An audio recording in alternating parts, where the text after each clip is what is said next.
பொங்கல் வேட்டி சேலை ரூபாய் 100 கோடி அதுக்காக ஒதுக்கீடு செய்யப்பட்டு அதுக்கான பணிகள் மேற்கொள்ளப்பட்டு ஏழைகளுக்கு வழங்கப்படும் என்று அறிவிக்கப்பட்டிருக்கிறது. ஒவ்வொரு ஆண்டும் பொங்கல் விழாவை கொண்டாடுவதற்காக ஏழை மக்களுக்கு ரேஷன் கடைகள் மூலமாக வேட்டி சேலை மற்றும் பொங்கல் சிறப்பு தொகுப்பு வழங்கப்பட்டு வருவது வழக்கமாக இருக்கின்றது.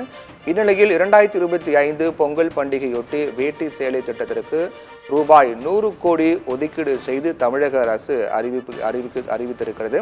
பொங்கல் பண்டிகைக்கு வழங்குவதற்காக 1.77 கோடி சேலைகள் உற்பத்தி செய்யப்பட்டிருப்பதாகவும் அதற்காக ரூபாய் 100 கோடி ஒதுக்கீடு செய்திருப்பதாகவும் தமிழக அரசு தெரிவித்திருக்கிறது.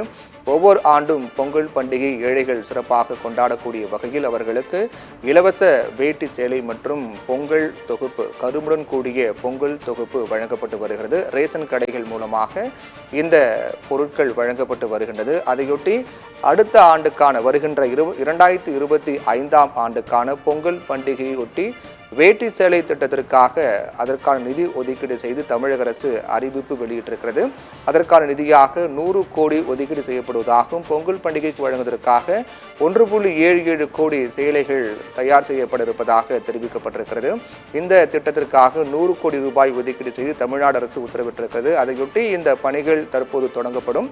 அதற்கு பிறகு முழுவதுமாக முடிந்த பிறகு 2025 பொங்கல் பண்டிகையொட்டி ரேஷன் கடைகள் மூலமாக மக்களுக்கு இலவச வேட்டி சேலை மற்றும் கரும்புடன் கூடிய பொங்கல் சிறப்பு தொகுப்பு வழங்கப்படும். அதற்காக நிதி மற்றும் பணிகள் தொடங்கும் விதமாக 100 கோடி ஒதுக்கீடு செய்யப்பட்டு அதற்கான பணிகளை தொடங்க தமிழக அரசு உத்தரவிட்டிருக்கிறது. பொங்கல் பண்டிகைக்கு வழங்குவதற்காக 1.77 கோடி சேலைகள் உற்பத்தி செய்யப்பட்டிருப்பதாக தமிழக அரசு தெரிவித்திருக்கிறது.